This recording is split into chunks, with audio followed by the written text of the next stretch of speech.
Hi guys! Magandang gabi! Welcome back po dito sa Gandara SRU channel for Showbiz Update. Andito na naman nga po akong muli nagbabalik upang magatid sa inyo ng latest update and fresh happenings patungkol sa Kim Pao. And para nga sa gabing ito, ang ating pag-uusapan ay tungkol dito sa pagbabago kay Papi Paolo. Naku, ngayon ko lang po ito nalaman ha? Grabe, nagbabago na talagang tuluyan itong si Papi Paolo for good.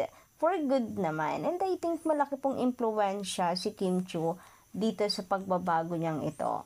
Anyway, bago po natin talakayin ang buong detalye about this, sa mga hindi pa po nakaka-subscribe dito sa ating channel and ngayon lang po napabisita dito, maari lamang napindutin po ninyo ang subscribe button at notification bell para mag-update at una ka sa mga nilalabas nating balita. Anyway, kamusta po kayo guys? Mukhang medyo tahimik ang atin pong mga subscribers sa araw na ito. Meron po bang naapektuhan na ng bagyo dahil ang pagkakaalam ko ay nakapasok na nga po dito sa atin sa Pilipinas ang bagong bagyo which is si Leon. Naku guys, ingat po tayo.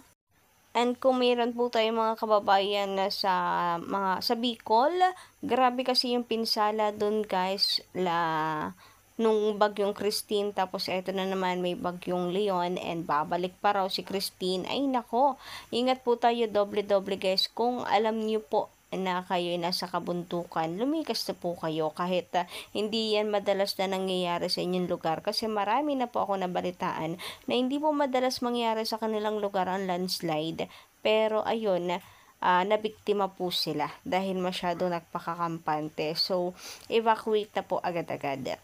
Anyway, dumako naman tayo dito sa ating update sa gabing ito.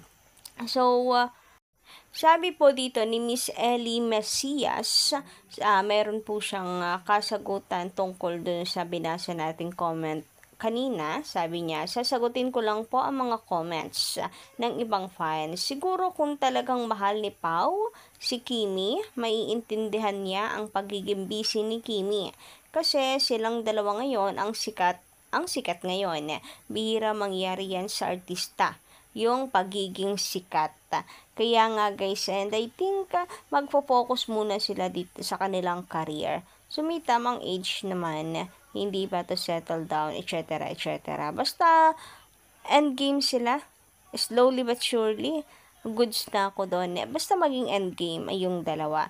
Anyway, about naman po kay Paolo, naniniwala ako na naiintindihan nga niya si Kimi kasi tulad nga sabi dito, parehas po sila ng work. And parehas po silang nasa peak ngayon ng kanilang mga career. And ang importante silang dalawa naman yung magkasama, hindi ba? Ang masaklap niyan ay kung magkaiba po sila ng partner. So, doon tayo mangamba. Pero ngayon ay goods naman kasi sila naman po yung magka-partner. Sabi pa dito, ni Miss Princess naman po, Pagio, Bekbek. Hindi na nga masyadong nagde-deny si Kim ngayon. Puro tawa na lang ang sagot. 'Di ba sabi, tinutokso siya, walang aw sa Pao, ngiti lang siya.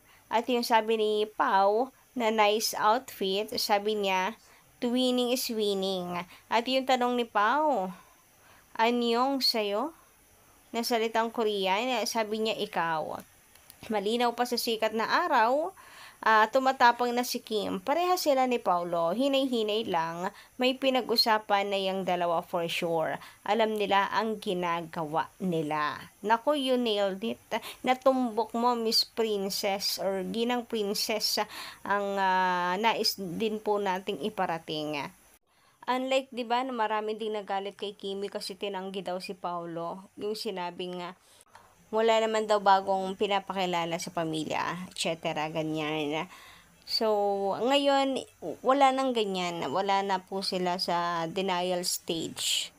Kumbaga, papunta na po tayo sa confirmation stage. Kaya wag na po nating baliin pa po ito. Wag na mag-overthink ng negative. Sabi pa niya dito, siguro hindi talaga fan ng Kim Pao yung bumabatikos kay Paolo. Nalalayuan si Kim dahil puro trabaho. Common sense na lang, trabaho din ni Pao yung trabaho ni Kim. Alam niya yung buhay artista. At ayoko nang dugtungan. Period. Samantala, so mayroon nga pong lumabas sa video na kung saan balik shooting na po muli si Kimi para po sa kanilang movie ni Kim Chu na My Love Will Make You Disappear. So, grabe, well, hapon ko ito nakuha yung update. I hope na hapon talaga siya nagsimula sa pagtaping or pumunta sa set para sa gayon ay may tulog pa rin siya kahit papaano. Kasi 'di ba puyat po siya kagabi. Kasi kung umaga po ito na late upload lang or huli lang din natin nabalitaan, kawawa naman si Kimi puyat. So sana ngayong hapon lang po talaga ito para may pahinga nga si Kim Chu. Sabi ko nga sa inyo, ayan o, halatang bagong kissing si Kimi. Halatang galing lang po niya sa tulog. So, siguro habang nasa van, habang nasa sasakyan siya, sinusulit niya yung tulog niya. So, always ingat na lamang Kimi, mahal ka namin.